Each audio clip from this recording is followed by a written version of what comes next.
Hello বন্ধুরা, welcome to only sports video. এই ভিডিওতে কিছু ফুটবল আপডেট আছে, মোহনবাগান নিয়েও আপডেট আছে। তো ভিডিওটি সবাই শেষ অবধি দেখতে থাকো, আর চ্যানেলে নতুন হয়ে থাকলে চ্যানেলটি সাবস্ক্রাইব করে পাশে থাকা বেল আইকনটিকে অন করে পাশে থেকো। তো ফার্স্ট আপডেটটি হলো অ্যান্টোনিও লোপেজ হাবাসকে নিয়ে। তো হাবাস সে তো ইন্টারকাশি দলে যোগ দিয়ে দিয়েছে, সেটা তো তোমাদের আগের ভিডিওতে জানিয়ে দিয়েছিলাম। সে চলে এসেছে, তো সে এখন পুরোপুরি ইন্টারকাশি দল নিয়ে অনুশীলনে নেমে পড়েছে।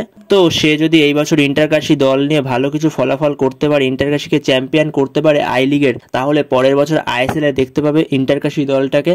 তো সেরকমই ব্যবস্থা করছে ইন্টারকাশি, তো সেইভাবেই ইন্টারকাশি এগোচ্ছে চ্যাম্পিয়ন হওয়ার জন্য আই লিগের। তো দেখা যাক হাবাস কতদূর কি করতে পারে। তো এরপরে নেক্সট আপডেটটি হলো মোহামেডান স্পোর্টিংকে নিয়ে। তো মোহামেডান স্পোর্টিং তাকে অফিসিয়ালি স্বাগত জানালো আইএসএল থেকে।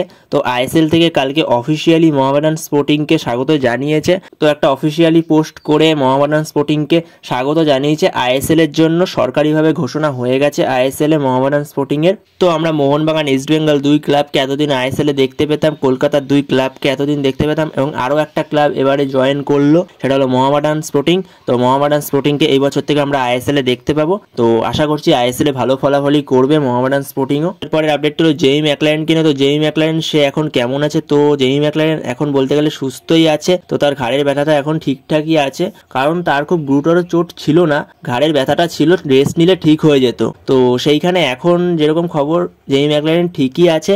তো মেরিনা সেরিনা থেকে যেমনটা রিপোর্ট করা হয়েছে যে জেমি ম্যাকলারেনকে হয়তো আর ডুরান্ডে দেখা যাবে না, একেবারে আইএসএল এর 13 তারিখ থেকে দেখা যেতে পারে, যেটা প্রথম ম্যাচ হবে মোহনবাগান ভার্সেস মুম্বাই আইএসএল এর। তো 13 তারিখে, তো সেই ম্যাচটা থেকে একবারে তো জেমি ম্যাকলারেনকে দেখা যেতে পারে। ডুরান্ডে তো রিস্ক নেবে না জেমি ম্যাকলারেনকে নিয়ে ম্যানেজমেন্ট। তো দেখা যাক কি হয়। তো এরপরে মোহনবাগানে আরও একটা আপডেট হলো, তোমরা তো সবাই জানোই মোহনবাগানের প্রীতম কোটালের প্রতি একটা ইন্টারেস্ট রয়েছে। তো প্রীতম কোটালকে নিয়ে আসার চেষ্টা করছে মোহনবাগান। তো প্রীতম কোটালকে মোহনবাগান নিয়ে আসতে গেলে কেরালা তার বদলে দুটো প্লেয়ার চেয়েছে, সেটা তো আগেই জানিয়েছিলাম। তো প্রথমে কেরালা চেয়েছিল দীপক তাংরিকে। তো দীপক তাংরি তো মোহনবাগান দেবে না, একবারই না করে দিয়েছে। তারপরে আরও দুটো প্লেয়ার তারা চেয়েছিল, অভিষেক সূর্যবংশী আর সুমিত রাঠি। তো সুমিত রাঠিকে তারা ছাড়তে রাজি মোহনবাগান ছিল, কিন্তু অভিষেক সূর্যবংশীকে দিতে রাজি না। তো যেমনটা খবর রয়েছে মেরিনা সেরিনা থেকে, যেমনটা রিপোর্ট করা হয়েছে, তো আজকে একটা মিটিং হবে। তো সেই মিটিংয়ে কোনো সিদ্ধান্ত নেওয়া হয় কিনা দেখা যাক। প্রীতমের জন্য কোনো প্লেয়ারকে ছাড়ে কিনা আদৌ, নাকি তো প্রীতমের জন্য অভিষেক সূর্যবংশীকে ছেড়ে দেয় কিনা মোহনবাগান, তো দেখা যাক। তো অন্য কোনো প্লেয়ার দিয়েও প্রীতম কোটালকে আনতে পারে, তো সেটাই দেখা যাক